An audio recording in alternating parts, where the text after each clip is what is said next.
19 лет он взял в руки оружие и стал участником Первой русской революции. Он прошел через тюрьмы и ссылки, а в жандармских сводках получил прозвище «Прямой» за свою стойкость и неукротимость. Он создавал советскую тяжелую промышленность и подготовил страну к самому суровому испытанию в ее истории — Великой Отечественной войне. Григорий Орджоникидзе, который войдет в историю под партийным псевдонимом Серго. Человек, благодаря которому разрушенная и разоренная гражданской войной страна превратилась в одну из самых экономически развитых мировых держав.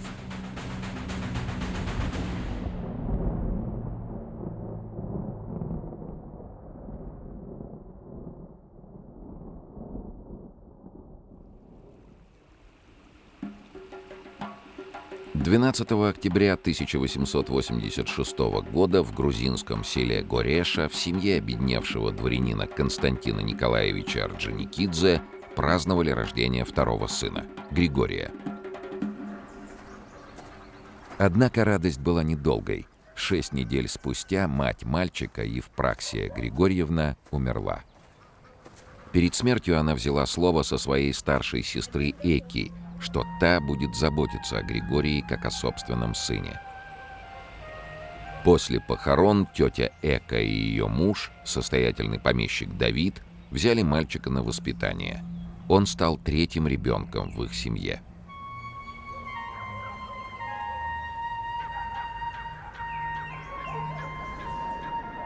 Здесь, в большой живописной усадьбе, расположенной среди высоких гор и буйной зелени, рос Григорий Орджоникидзе, которого родные и близкие ласково называли Серго.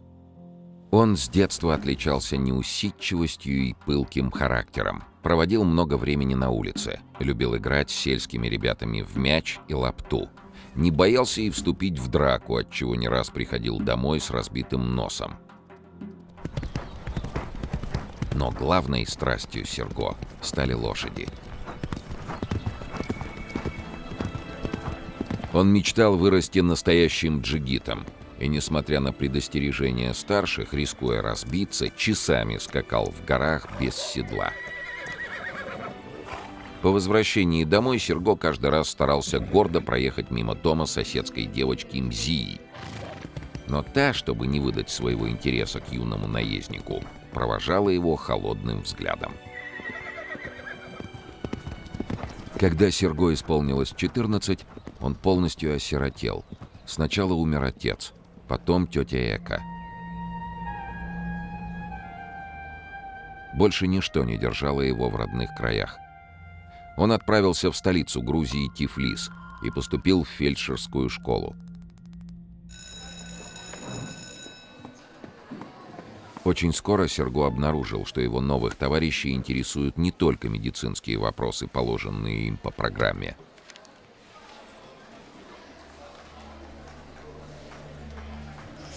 В фельдшерской школе уже не первый год действовал тайный кружок по изучению социалистической литературы.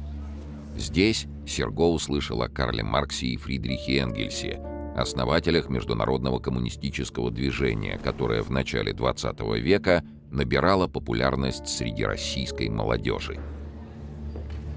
Большинство сверстников Орджоникидзе ограничивались участием в студенческих сходках и обсуждением нелегальных изданий. В 17 лет он сделал выбор, определивший его дальнейшую жизнь. Серго вступил в РСДРП, Российскую социал-демократическую рабочую партию. Орджоникидзе посвящал работе в партийном комитете все свободное от учебы время. Для начала ему поручили читать лекции рабочим главных железнодорожных мастерских города Тифлиса. Затем доверили работу в подпольной типографии. Здесь Серго часто встречал молодого человека, о котором грузинские большевики говорили с большим уважением. Все знали его под кличкой Камо. Вскоре, по поручению партийного комитета, два подпольщика начали работать в паре. Они распространяли социал-демократические листовки, что в Российской империи преследовалось в судебном порядке. Но опасность лишь воодушевляла молодого Орджоникидзе. Камо с первых минут разглядел в нем родственную душу и взял его под свою опеку. Камо был от природы наделен большим артистизмом и использовал его в конспиративных целях. Провозя запрещенные грузы, он с легкостью преображался то в представителя знатного княжеского рода, то в уличного торговца, то в обычного студента, чем постоянно сбивал полицию с толку. Серго старался ни в чем не уступать своему наставнику, а тот обучал его методам конспирации. Полиция устроила на распространителей листовок настоящую охоту. В ноябре 1903 года Камо арестовали.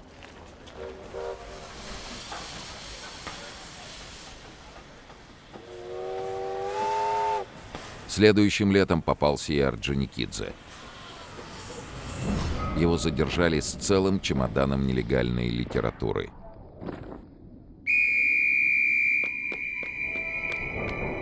Однако вскоре выпустили за недостатком улик.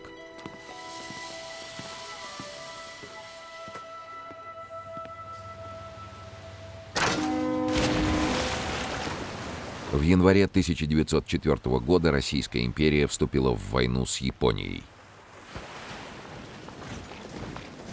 Однако расчет на скорую победу не оправдался. Неудачи российской армии привели к росту антиправительственных настроений.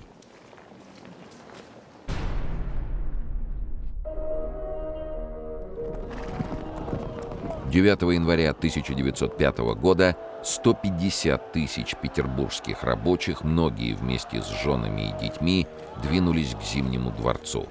Они несли императору Николаю II петицию с требованиями немедленных политических и экономических перемен.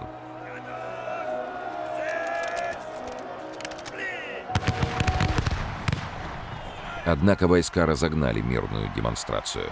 При этом погибло более 100 человек. Около 300 получили ранения.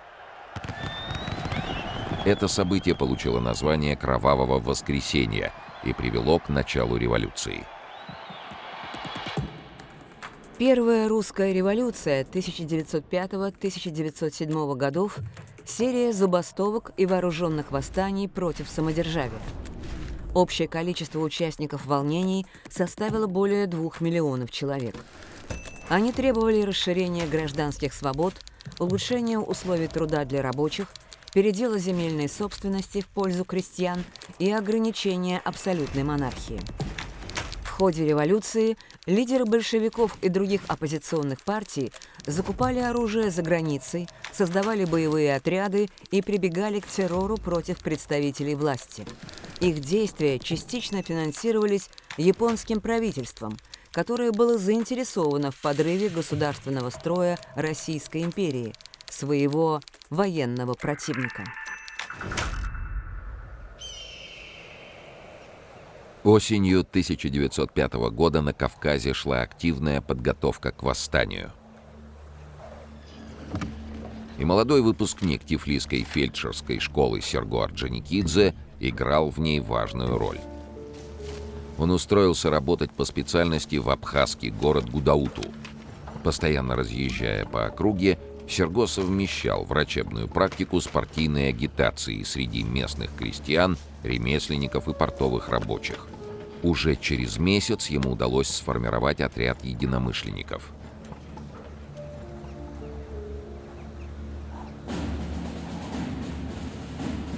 К началу ноября революционными выступлениями было охвачено все Черноморское побережье Кавказа, от Сочи до Сухума.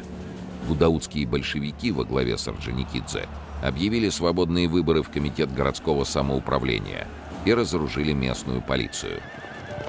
Однако несколько револьверов, которые они раздобыли, не позволяли выдержать серьезного столкновения с регулярными армейскими частями и казаками. Сухумский комитет РСДРП для помощи восставшим тайно отправил в Гудауту лодку с грузом оружия.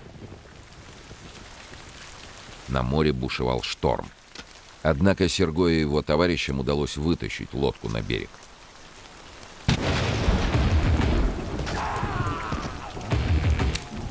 Тут, в сотни метров от берега, появился казачий военный отряд.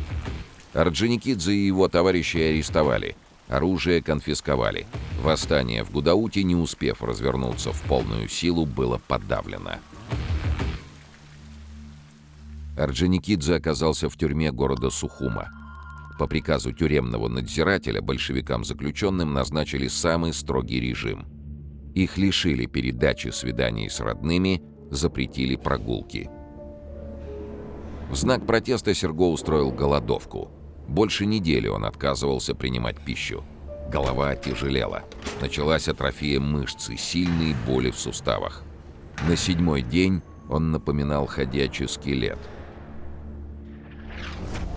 Когда о голодовке узнали на воле, один из друзей Серго обратился к дальнему родственнику, известному грузинскому судовладельцу. Тот проникся симпатией к юноше, который ценит честь дороже жизни, и согласился внести за него залог в 2500 рублей. В то время это была огромная сумма. Власти отпустили Орджоникидзе в его родное селение Гарешу под надзор сельского старшины. В Гареше Серго снова увидел Мзию. Девочка, перед которой он когда-то лихо горцевал на коне, выросла настоящей красавицей. Настойчивые ухаживания Орджоникидзе покорили ее. Молодые люди планировали пожениться. Но свадьбу пришлось отложить. Серго считал, что не имеет права оставаться в стороне, пока идет революция. В августе 1906 года Орджоникидзе добыл фальшивый паспорт и отправился за границу, чтобы встретиться с партийным руководством и получить новые инструкции. Перед отъездом он обещал Мзии скоро вернуться. Серго удалось сдержать обещание лишь спустя 5 месяцев.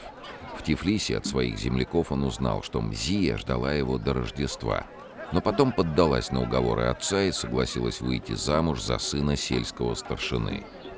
Теперь полным ходом шли приготовления к свадьбе.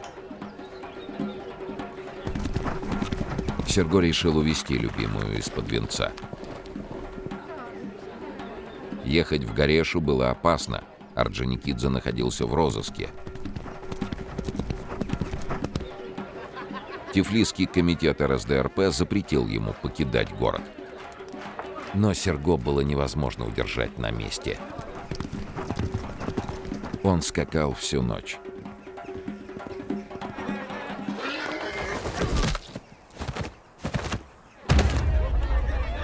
До цели оставалось совсем немного, когда на Сурамском перевале уставший конь оступился и рухнул.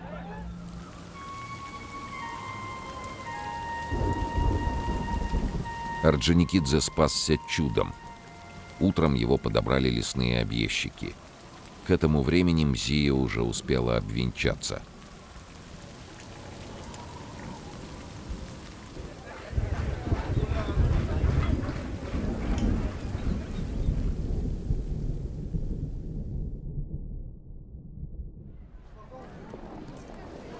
В те дни первая русская революция шла на спад.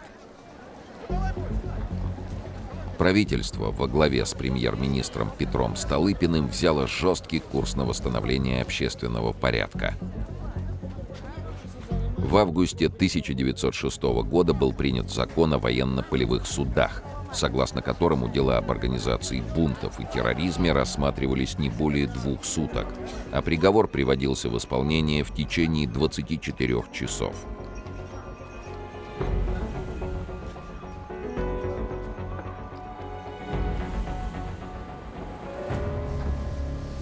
К июню 1907 года власти полностью контролировали ситуацию в стране. Забастовки прекратились, волнения утихли. Многих революционеров охватило разочарование. Они потеряли веру в свои силы.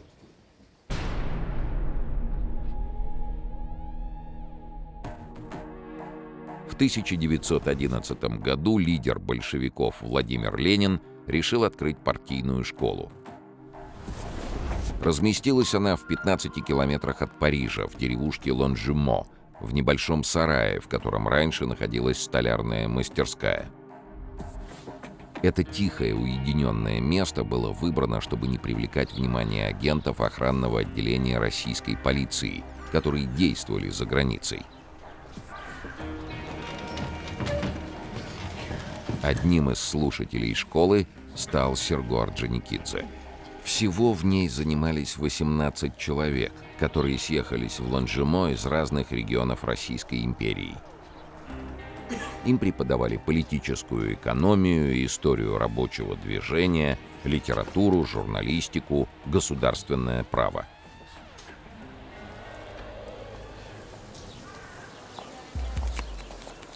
В августе 1911 года, не дожидаясь окончания обучения, Ленин поручил Орджоникидзе ответственное задание — подготовку Всероссийской партийной конференции. Серго предстояло объехать региональные партийные комитеты от Киева и Харькова до Ростова и Баку и организовать выборы делегатов. Он постоянно менял явочные квартиры и места ночлега. Первый же провал грозил срывом всей операции.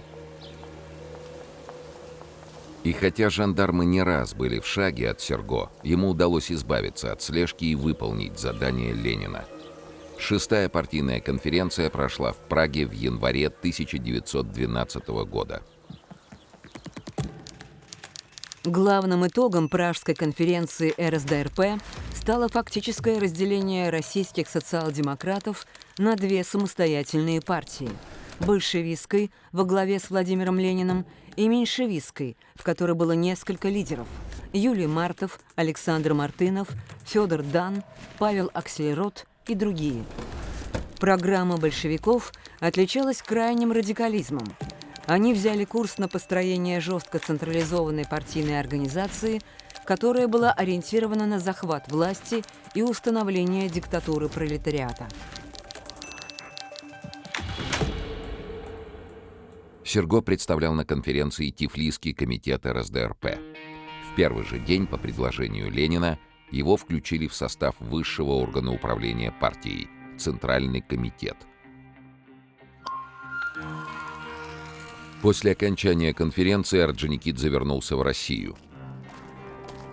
Теперь, когда Серго был не просто одним из множества подпольщиков, а членом ЦК, полиция приложила к его розыску максимум усилий и вскоре вышла на след. В апреле 1912 года Серго находился в Санкт-Петербурге. Он ехал на извозчике, когда заметил, что за ним неотступно следует экипаж.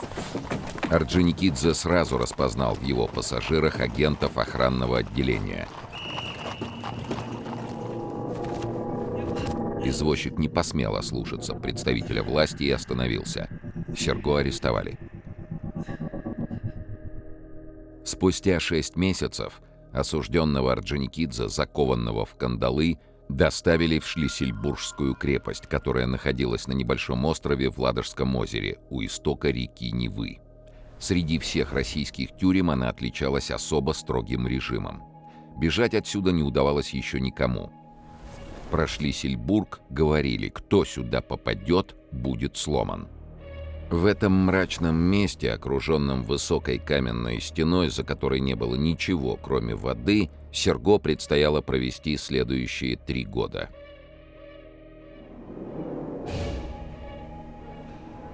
Кодекс чести профессионального революционера не позволял ему подчиняться требованиям тюремной администрации, даже если это грозило дополнительными наказаниями.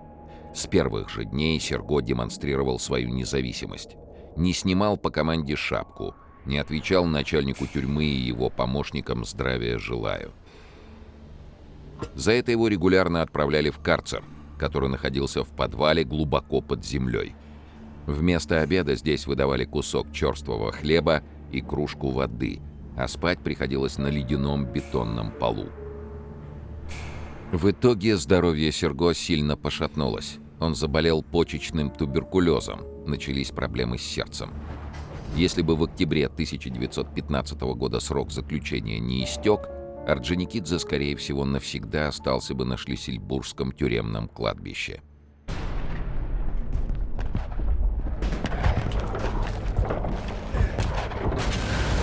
1 августа 1914 года, пока Орджоникидзе находился в тюрьме, началась Первая мировая война, в ходе которой государства Антанты, так назывался военный блок, в который входили Россия, Франция и Великобритания, противостояли Германии и Австро-Венгрии.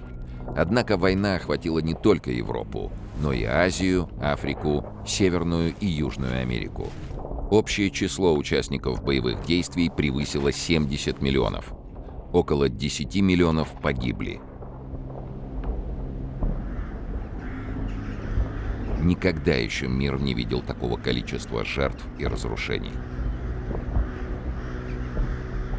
Большевики во главе с Владимиром Лениным начали антивоенную агитацию. Они призывали солдат воюющих держав, в том числе и России, направить оружие против собственных правительств.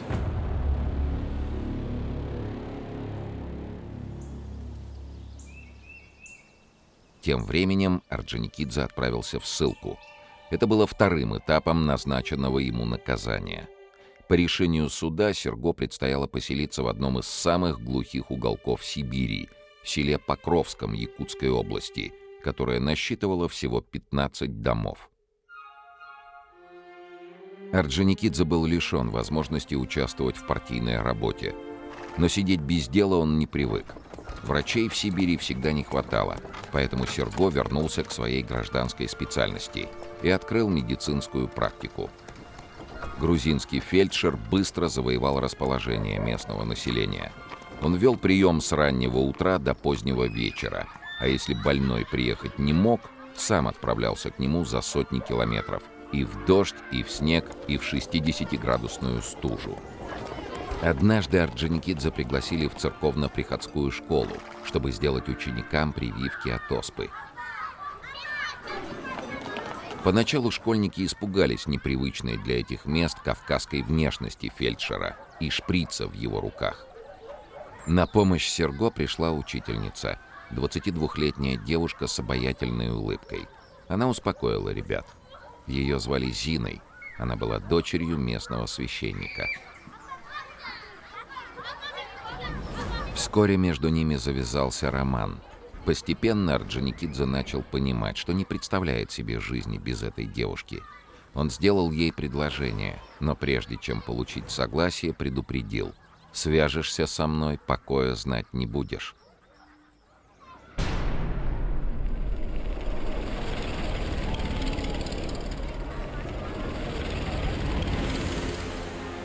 А тем временем наступил 1917 год. Весной до села Покровского дошли новости из российской столицы. В Петрограде произошла всеобщая забастовка. Она переросла в восстание, к которому присоединились солдаты столичного гарнизона. В ходе февральской революции император Николай II отрекся от престола, а власть перешла к Временному правительству. Оно объявило амнистию для политических преступников. Теперь Орджоникидзе мог свободно покинуть Якутию. Дождавшись, когда на реке Лене сойдет лед, Серго и Зинаида добрались на пароходе до Иркутска, а затем сели на поезд. Они направлялись в Петроград, где в те дни решалось будущее страны. Летом 1917 года большевики стремительно набирали популярность.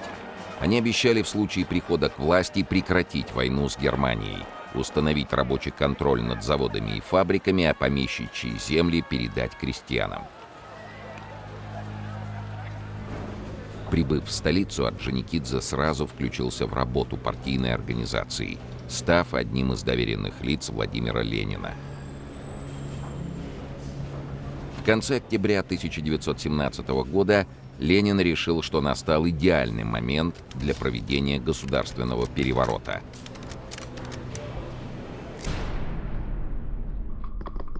В ночь на 25 октября рабочие, матросы и солдаты практически без боя заняли главные пункты коммуникации – почту, вокзалы, телеграф.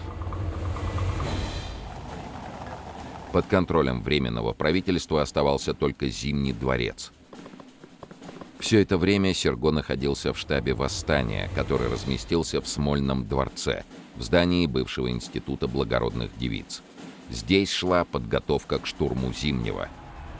Большевики находились в шаге от того, чтобы полностью захватить власть. Но у министров Временного правительства оставалась последняя надежда удержать свои позиции. По их распоряжению к Петрограду приближалось подкрепление – батальон самокатчиков. Самокатчики – военнослужащие велосипедных подразделений русской императорской армии. Действовали в авангарде, применялись в качестве мобильной пехоты. Особенно эффективны были в разведке и при нанесении внезапных ударов по противнику. Вооружались драгунскими винтовками и штыками в ножнах. В 1917 году в русской армии несли службу 6 самокатных батальонов. Если не остановить самокатчиков, почти бескровная революция перерастет в ожесточенные уличные бои с многочисленными жертвами и неопределенным исходом. Ленин поручил провести переговоры проверенному соратнику Серго Орджоникидзе. Через несколько минут тот уже сидел в машине и мчался за город к станции Новинка. Самокатчики встретили Орджоникидзе враждебно, но все же согласились его выслушать.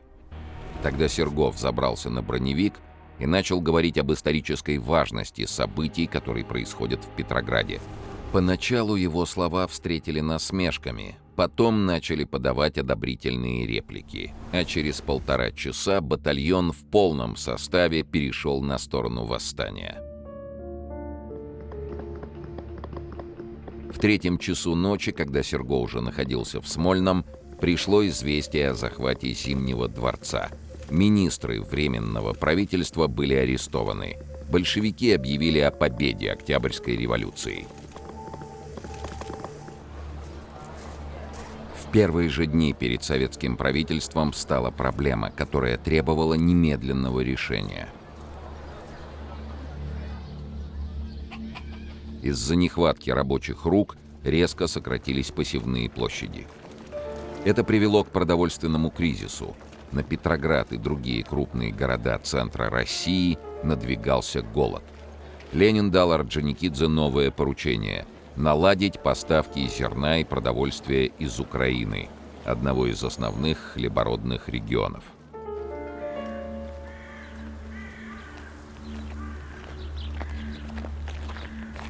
Задача была крайне сложной. Прежде всего, Серго предстояло преодолеть сопротивление украинских властей, которые отказывались подчиняться большевистскому правительству.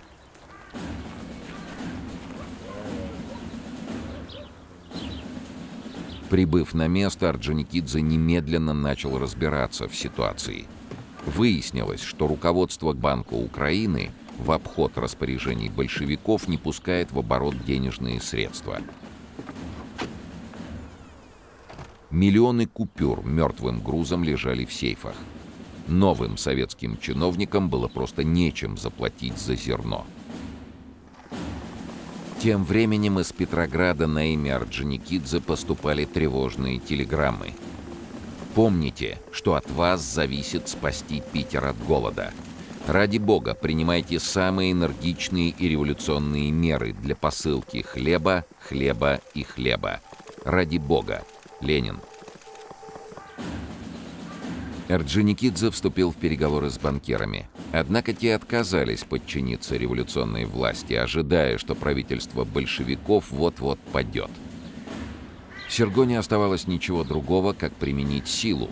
По его приказу руководство банка было арестовано, а уполномоченные чрезвычайным комиссаром команды вскрыли бронированные двери банковских сейфов и хранилищ.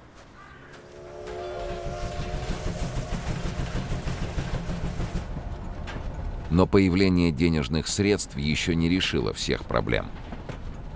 Нужно было убедить крестьян сдавать хлебные излишки по той цене, что предлагало государство. Тех, кто отказывался вывозить зерно на специально организованные ссыпные пункты, предавали суду, а зерно подвергали конфискации.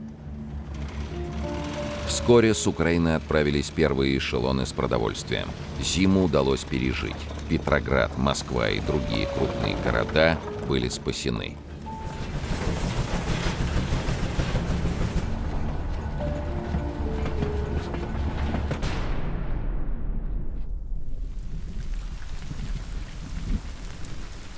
Однако на страну уже надвигались новые испытания. Октябрьская революция привела к идейному и политическому расколу российское общество. В 1918 году началась полномасштабная гражданская война. Жестокая борьба между сторонниками советской власти и их противниками охватила огромную территорию. От Украины и юга России до Урала, Сибири и Дальнего Востока. К осени 1919 года большевикам удалось отразить наступление Белой армии на Волге, Урале и в районе Петрограда. Центр противостояния переместился на Южный фронт, где серьезную угрозу советской власти представляли войска белого генерала Деникина.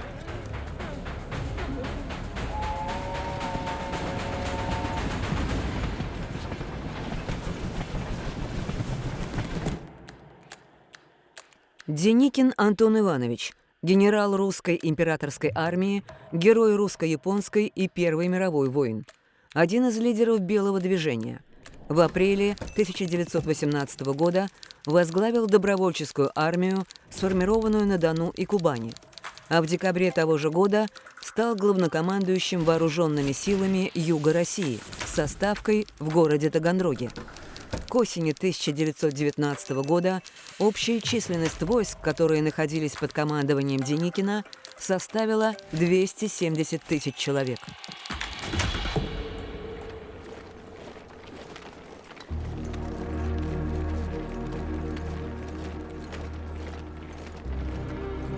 Эта огромная сила неуклонно двигалась на Москву в надежде свергнуть большевистское правительство.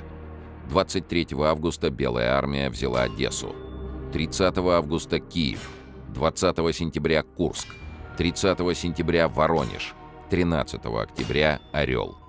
Отсюда до Москвы оставалось всего 350 километров. Одно стремительное наступление, и столица Советской Республики падет. Большевики уже готовились к уходу в подполье и начали эвакуировать правительственные учреждения на север, в Вологду.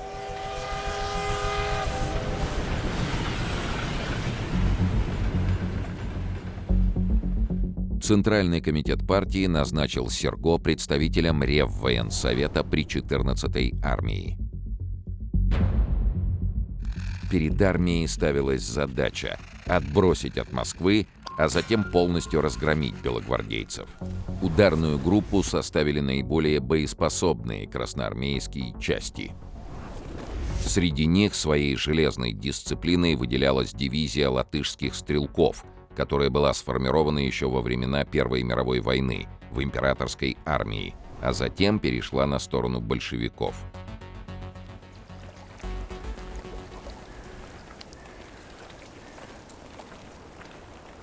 14 октября латышские стрелки со штыками наперевес в полной тишине двинулись к месту расположения противника. Вместе с ними в бой шел Орджоникидзе. Он планировал неожиданным ударом прорвать вражеский фронт.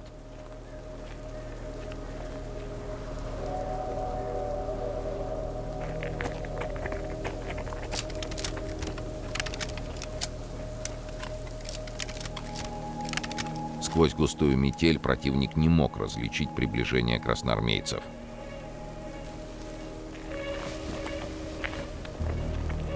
Для дополнительной маскировки они использовали обычные белые простыни. Когда подошли к расположению деникинских частей почти вплотную, ринулись в штыковую атаку. Белогвардейцы были застигнуты врасплох и начали в беспорядке отступать. Тогда, не давая противнику передышки, в прорыв устремились главные силы 14-й армии. Вскоре поселок Кромы, который находился на ближних подступах к Орлу, перешел под контроль Красной армии. Это стало первой победой.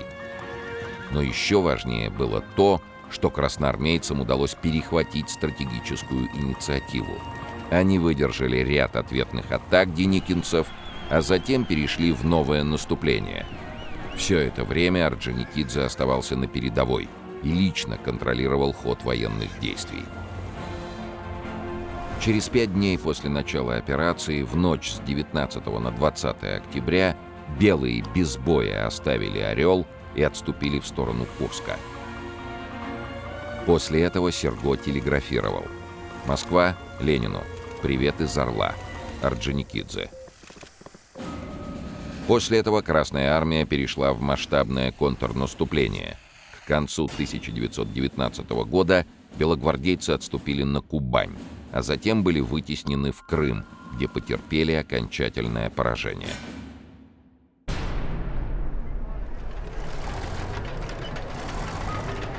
В 1922 году большевики подавили последние очаги сопротивления советской власти. Страна возвращалась к мирной жизни.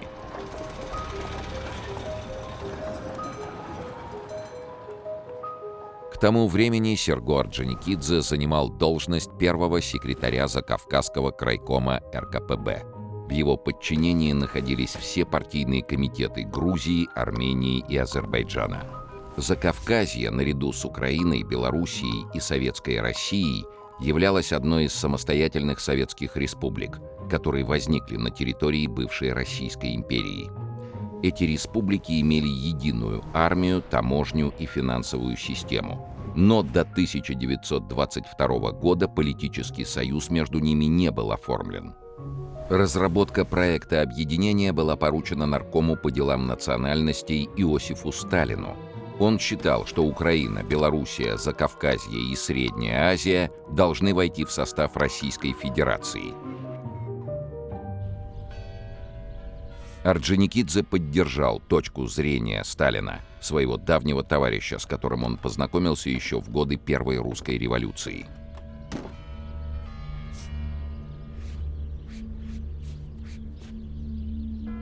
Когда подготовленный проект показали Ленину, он пришел в негодование.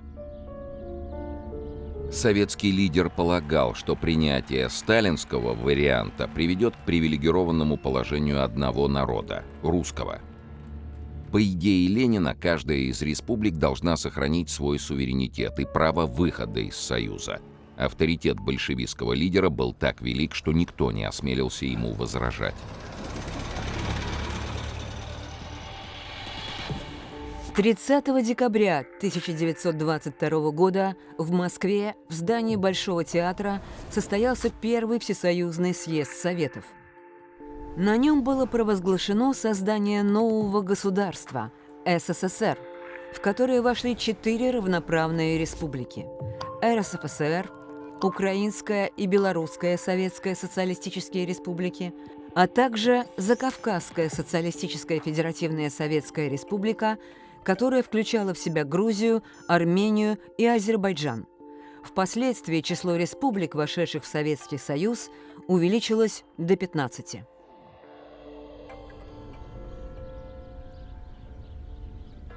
В начале 1920-х годов в отношениях между Лениным и Орджоникидзе появилась напряженность.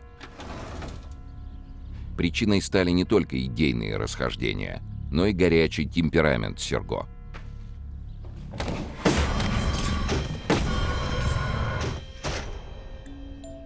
В то время среди грузинских большевиков кипели острые внутрипартийные споры. В ходе одной из дискуссий Орджоникидзе не сдержался и в ответ на грубое личное оскорбление дал своему оппоненту Акакию Кабахидзе пощечину. О случившемся немедленно доложили Ленину.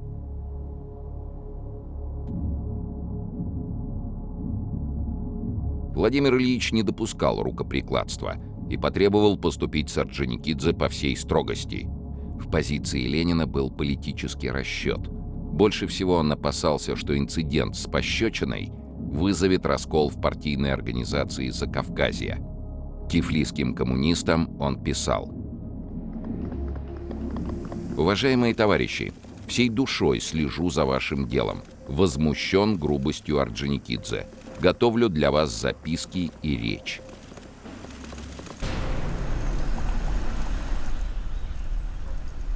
Меру наказания еще предстояло определить, но она могла быть любой, вплоть до исключения из партии. Для старого большевика Серго это стало бы настоящей трагедией.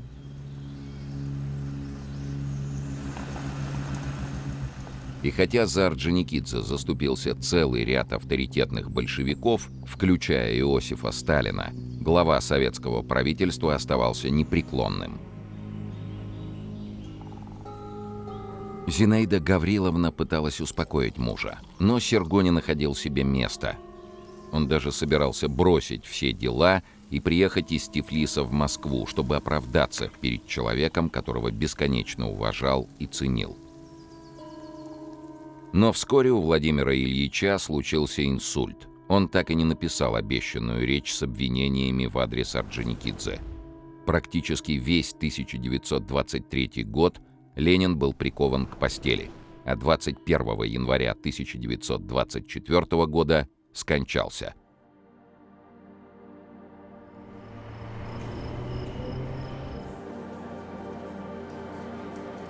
Новый лидер советского государства Иосиф Сталин взял курс на ускоренную индустриализацию.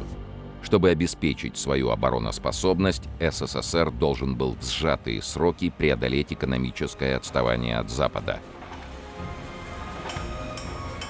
За несколько лет предстояло форсировать рост энергетики и металлургии, построить сотни заводов, создать практически с нуля новые отрасли тяжелой и военной промышленности. 10 ноября 1930 года Серго Орджоникидзе был назначен председателем Высшего совета народного хозяйства, а спустя 2 года возглавил наркомат тяжелой промышленности. Первое, с чем Орджоникидзе начал борьбу, это бюрократия. По его инициативе было отменено 60 различных налогов с промышленности. Из выступления Григория Орджоникидзе. Вы знаете, что это значит. Высчитай каждый налог, запиши каждый налог, веди отчетность, веди переписку, держи громадную армию чиновников. Было 62 налога, будет 2.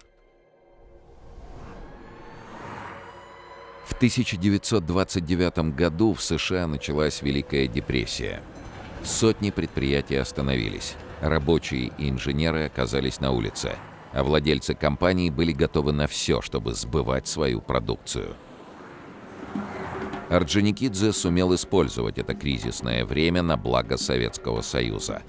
Американские и немецкие специалисты сотнями приезжали в СССР для работы по контрактам. Под руководством Орджоникидзе закупались технологии, станки и целые заводы. При этом нарком оставался сторонником импортозамещения. Все, что мог производить Советский Союз, он производил сам. За 10 лет страна совершила беспрецедентный скачок в росте промышленной продукции. За это время в строй вступило около 6 тысяч крупных предприятий. Среди них Магнитогорский металлургический, Сталинградский тракторный и Горьковский автомобильный заводы, а также Днепровская гидроэлектростанция, Днепрогэс. Советский Союз, который еще недавно расплачивался золотом за металлоконструкции, теперь производил собственные автомобили, тракторы, моторы. Многих руководителей предприятий Орджоникидзе знал лично, что придавало дополнительную эффективность его работе. Любой специалист, приехавший в Москву, мог с ним побеседовать. Доступ к наркому всегда был открыт. Позже сотни рабочих и инженеров вспоминали, что для них сделал Серго.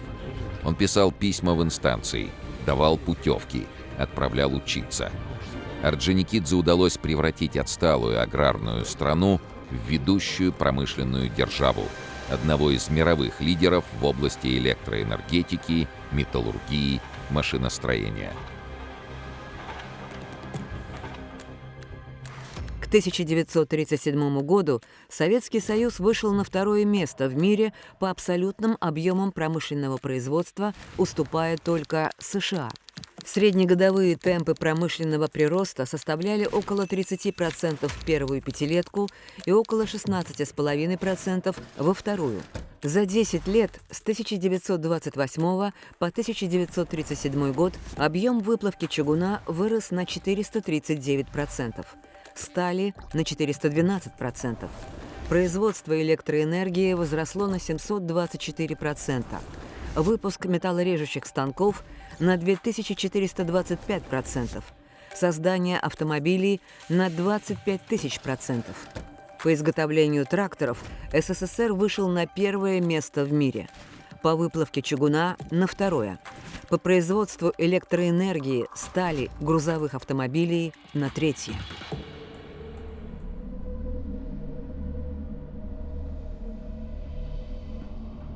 Орджоникидзе работал в таком напряженном ритме, что его здоровье серьезно ухудшилось. Развившаяся стенокардия, или как тогда ее называли грудная жаба, приводила к постоянным мучительным болям. К тому же врачи удалили Серго почку, которая была заражена туберкулезом еще до революции, во время заключения в шлиссельбургской тюрьме. Все больше времени нарком проводил в больницах, продолжая оттуда руководить порученным ему делом.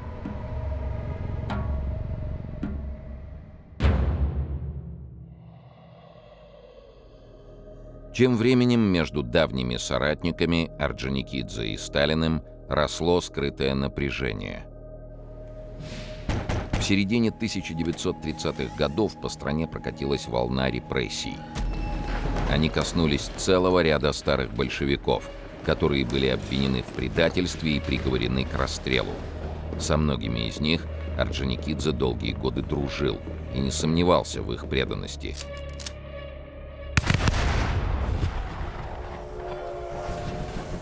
Свой 50-летний юбилей Орджоникидзе встречал на Северном Кавказе, в курортном городе Кисловодске. И вдруг в самый разгар торжеств Серго сообщили новость. В Тбилиси арестован его старший брат, председатель торговой палаты Грузинской ССР Папулия Орджоникидзе. Вскоре сотрудники НКВД провели обыск в московской квартире самого Серго. Он воспринял это как личное оскорбление и в негодовании стал звонить Сталину. Тот весь вечер не брал трубку и только под утро ответил старому соратнику: «Это такой орган, что и у меня может сделать обыск. Ничего особенного».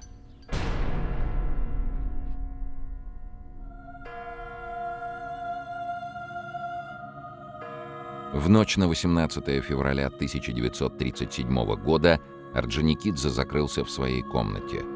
Он готовил доклад для предстоящего пленума ЦК.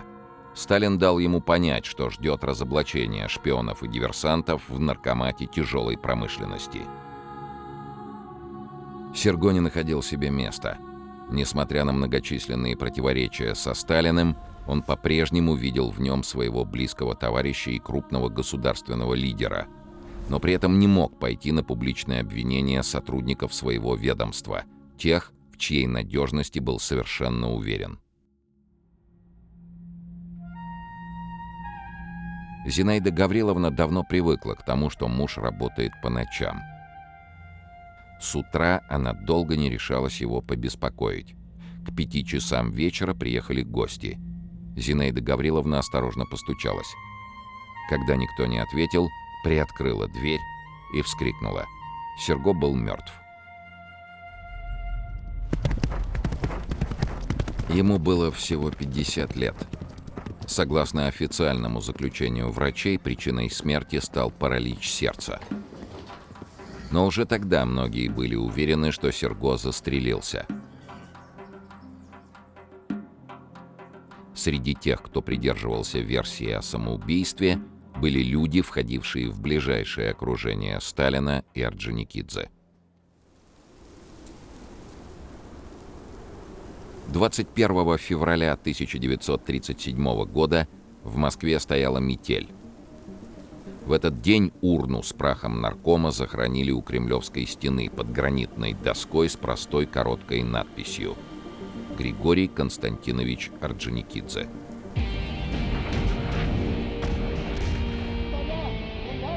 С тех пор прошло много десятилетий. Распался Советский Союз. Но до нашего времени продолжают работать заводы, фабрики и электростанции. Сотни промышленных предприятий, которые были построены под руководством Серго Орджоникидзе.